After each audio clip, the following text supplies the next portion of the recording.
very good morning. Today, I will be presenting my assignment project, which is called the Malaysia Palm Oil Industry. So my name is Muhammad Nabil Azlan, and today, me and my colleague Muhammad Faris Fathi bin Muhammad Anif will be presenting our assignment project, which is called Malaysia's Palm Oil Industry. So without further ado, let's start with the first slide, which is introduction. Why Malaysia is an oil palm giant? Because Malaysia is one of the world leading producers and exporters of palm oil in the world. In 2023 alone, Malaysia produced approximately around 18.55 million tons of crude palm oil, which makes us the second biggest producer of palm oil in the world, right behind Indonesia. And the third point is the palm oil industry is a significant contributor to Malaysia's economy, generating revenue and creating employment opportunities for many Malaysians. The fourth point is that Malaysia exports palm oil to various countries around the world, making it a key player in the global palm oil market. As you can see on the right side of the slide, it is a list of a production per tons of palm oil. So basically, as you can see, Malaysia sits at the second place right behind Indonesia. Obviously, Indonesia will produce a lot more palm oil because they have a lot more land. Their country is approximately around 5 times larger than Malaysia.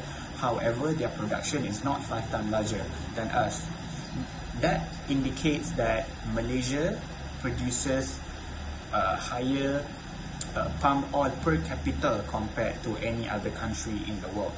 So moving to the next slide is the importance of palm oil to Malaysia. Why it is important to Malaysia?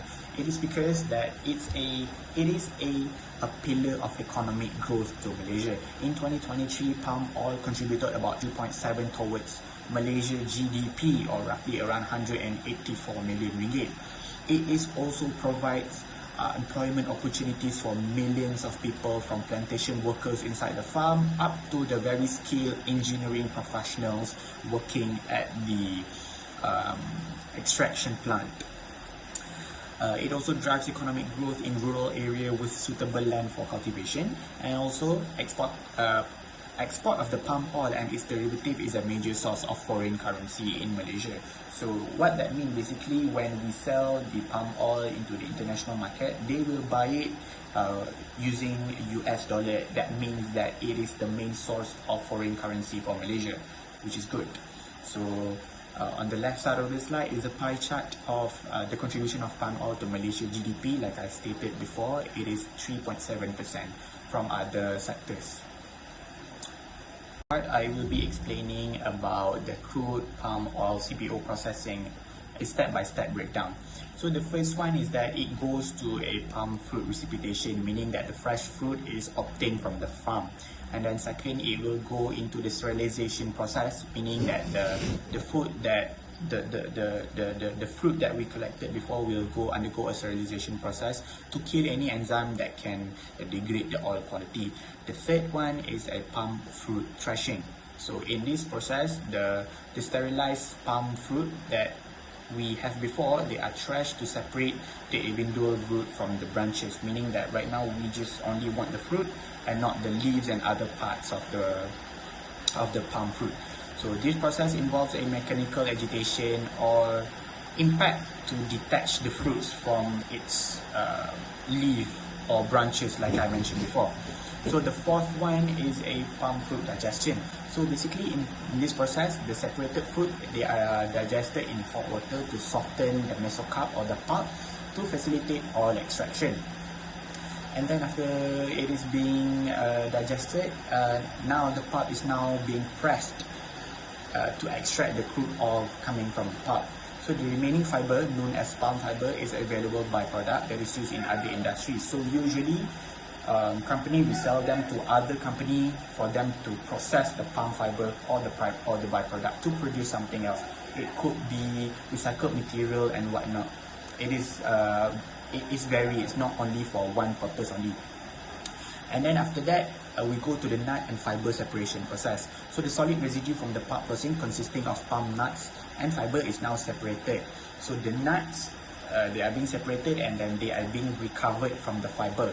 So the nut is currently wet with oil, so they have to dry. We have to dry the recovered palm nuts to reduce the moisture content, which is crucial for the next process, which is called the nut cracking process. We cannot crack a nut if it's wet, so we have to dry it first, like I said before, and then after it's being dried, the palm nuts are now being cracked to release the kernels inside the nuts.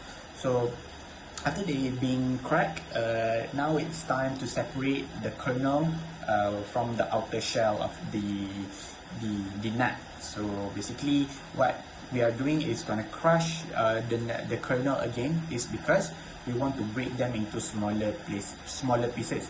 So why do we need to break them into smaller pieces? Is because we want to extract, or I would say get remaining oil inside the kernels. So the crushed kernels now are being subjected to solvent extraction to extract the remaining oil. So the oil extracted in this type is called kernel oil. It is slightly lower quality than the regular CPO, but it is still considerably good for everyday usage. So last but not least, you get the crude palm oil product. It is obtained from the pulp pressing and the solvent extraction of the kernels. They are now being combined together. So this crude palm oil is further processed to produce various palm oil products like the cooking oil, margarine, and whatnot. So that's it for this slide. Okay, so last for my part is that the grading of crude palm oil in the agricultural sector.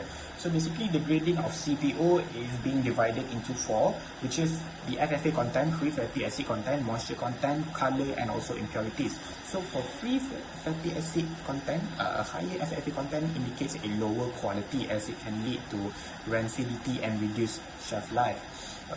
An ideal FFA content for premium grade CPO is rated below 0.5%. And then next one is the moisture content. Excessive moisture content can lead to a microbial growth and spoilage of the oil itself. So we don't want the oil to be very rich in moisture content. We just want the oil inside. So a low moisture content is essential for maintaining the quality and the shelf life of the CPO itself. The third one is color. So the color of CPO can vary, and it is often graded based on its intensity. Usually a lighter colored CPO is generally considered a higher quality CPO. Last but not least is impurities. The presence of impurities such as dirt, fibers, and other foreign matter can negatively impact the quality of CPO. That's why in the previous process, they undergo a very strict and a very detailed processes to make sure that the CPO that they produce is free from impurities, like I mentioned before, like dirt, fibers, and other foreign matter, to make sure that the CPO quality is high. So that's all for my part. So I will let my colleague Muhammad Faris Fathi finish this slide for me, and he will be explaining the next part of the slide.